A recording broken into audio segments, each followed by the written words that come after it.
musharaxa aan weli kor isu sheegin Saciid Cabdullaahi Dani ayaa la soo tabinayaa inuu xoojiyay ololihiisa aamusan ee doorashada madaxweynaha Soomaaliya. Dani oo ku guda jira sanadkiisa saddexaad ee hoggaanka Puntland waxaa la sheegayaa inuu aaminsan yahay inuu sanadkan fursad u haysto loolanka madaxweynaha Soomaaliya. ilaha ku dhow qaarkood waxay sheegayaan in musharaxnimadiisa kor loo dhigi doono markii ay soo baxaan inta badan xildhibaanada labada aqal ee baarlamaanka. waa arrin qiimeyn la xiriirta. musharaxiin badan ayaa sidaas oo kale ku fakaraya inay rabitaankooda shaaciyaan markii ay arkaan liiska xubnaha labada aqal. dood badan ayaase ka jirta in sanadkan ay soo bixi karaan xildhibaano aan la aqoonin cidda iska leh oo bannaanka laga kaxaysto. haddaba waxaan warbixintan ku eegaynaa waxyaabaha Saciid Dani ku riixaya inuu sanadkan u tartamo xilka madaxweynaha Soomaaliya. 1. xiriirka Imaaraadka. Saciid Dani hadda waxaa loo arkaa mid ka mid ah labada qof ee Soomaali ah ee ugu dhow dhinaca Imaaraadka, halkaas uu waqti dheer ku lahaa ganacsiyo. sidoo kale waxaa la sheegaa inay gacan ku lahaayeen doorashadiisii madaxtinimada Puntland. kooxda Dani waxay sheegayaan inuu haysto ballanqaad maaliyadeed oo dhinaca Imaaraadka ah, inkastoo mucaaradka qaarna ay sheegayaan inay Imaaraadku kula taliyeen Saciid Dani inuu sanadkan ka haro doorashada federaalka ah oo uu dhiso qof kale. 2. xubnaha ka imaanaya Puntland iyo Jubbaland. Saciid Dani waxaa u sawiran inuu xubno badan ka soo saaran karo kuraasta uu maamulayo ee taala Puntland. sidoo kale Axmed Madoobe waxaa laga soo tabiyey in haddii uu Saciid Dani tartamayo inuu ku qasban yahay inuu saaxiibkiis dhiso maadaama uu waqti dheer dartiis dagaal ugu jiray oo uu farmaajo ka hortaagnaa. dhowaan wasiirka qorsheynta ee Soomaaliya Jamaal Maxamed Xasan wuxuu ku eedeeyay Saciid Dani inuu dib u dhigayo inuu shaaciyo musharaxnimadiisa xilka madaxweynaha Soomaaliya si uu u farageliyo doorashada xildhibaanada labada aqal ee ka imaanaya Puntland. 3. inuu aaminsan yahay in fursadaha midowga musharaxiintu liitaan.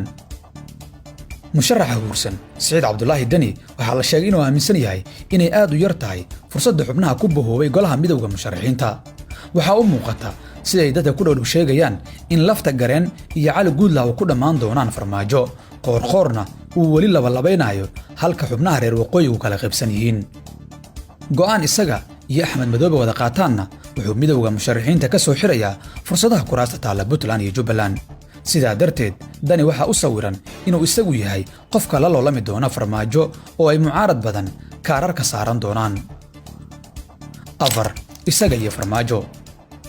Saciid Dani waxaa la sheegay inuu ku jiro siyaasiyiinta aaminsan inuu farmaajo siyaasad ahaan u dhintay oo haddii ay labadooda isu soo haraan waxaa u sawiran in isaga la qaadan doono, laakiin taas waxay dadka qaar u arkaan dareen laga been abuuray. haddii Dani iyo farmaajo isu soo haraan in lagu dhammaanayo Saciid Dani waa aragti cimrigeeda ka soo hormartay oo u baahan sharaxaad iyo faham intaas ka badan. 5. dastuurka Puntland. waxaa jira guux ku saabsan inuu Saciid Dani rabo inuu u tartamo madaxweynaha Soomaaliya isagoo haysta hoggaankiisa Puntland. dastuurka maamulkaas u qoran ma diidaya arrintaas. dadka fikraddan taageersan waxay daliil ka dhiganayaan Cabdullaahi Yuusuf Axmed oo u tartamay madaxweynaha Soomaaliya isagoo haysta xilkiisa Puntland.